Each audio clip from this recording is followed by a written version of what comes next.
Welcome to the Bellingham-Whatcom County League of Women Voters primary candidate interviews. The League's a nonpartisan organization. We never support or oppose a party or a candidate. My name is Rebecca Johnson, and my guest is Rick Larsen, who's running for the office of U.S. House of Representatives, 2nd Congressional District. This primary season, we are asking all the candidates for this office the same 3 questions. Each candidate has 2 minutes to answer each question, and the answers are timed. This video of candidate Larsen's responses will remain on our website until after the elections, the primary elections on August 6, 2024. So candidate Larsen, thank you very much for agreeing to this interview and seeking to serve in public office. Our first question is, what should voters know about you that differentiates you from the other candidates?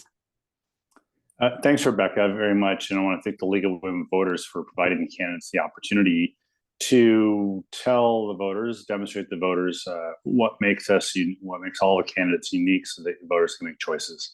I think one difference between me and other candidates is I have a long history in the district. My family goes back over 100 years in the district.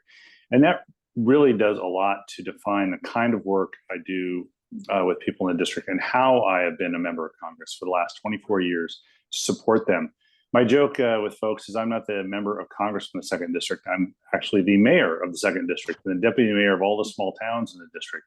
And having that base of knowledge about the individual needs of the communities that I get to serve, I think provides me an edge over other candidates. Related to that are the issues that are important. I get a chance to talk to a lot of people around the district, and there are a variety of issues that are important throughout.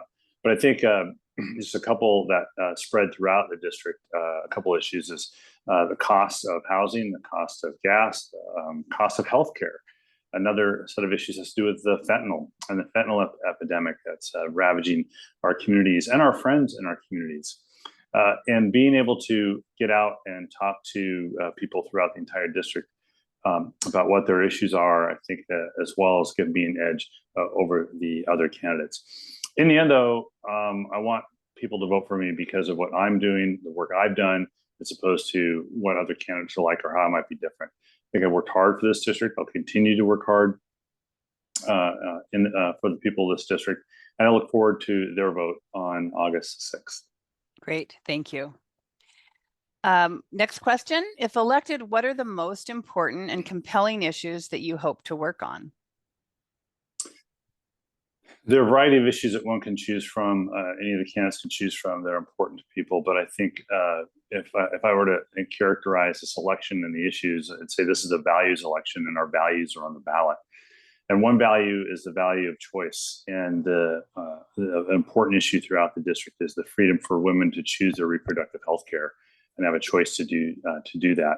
Since the Dobbs decision, that fundamental right has been under attack and continues to be under attack. I'll support the Women's Health Protection Act, which would codify Roe v. Wade in the federal law. A second issue is the role that the fentanyl is playing in our community is really harming people, our neighbors, and our communities. And we need to take a 4-pronged approach to that. We need to give law enforcement the tools that they need to hold those accountable who are bringing fentanyl into our communities. We also need to have prevention and education programs and treatment and recovery programs for folks who are addicted to opioids. They deserve the opportunity to become productive members of our communities, of our society, and the economy. And so attacking fentanyl is another issue. Another value is jobs, the value of hard work. And as the ranking member, the top Democrat on the Transportation and Infrastructure Committee, I've made jobs and job creation my #1 priority. There's a reason why this country has 4% unemployment, 4% or lower unemployment in the longest stretch ever since the 60s. And that's in part because of the bipartisan infrastructure law that I helped write and the president passed that is keeping women and men working, building the next generation infrastructure of this country. And that value of hard work is important to me, and I'll continue to fight for these jobs. Great, thank you. Okay, the last question. Polls are showing that Americans are frustrated with the gridlock in government. Tell us about an experience that you've had where you effectively worked with someone with a different approach, different values, or different goals. I understand why people are frustrated with government. There seems to be partisan gridlock. I am fortunate enough to serve on the Committee on Transportation and Infrastructure, where we, on both sides of the aisle, like to think we are an island of partnership in a sea of partisanship.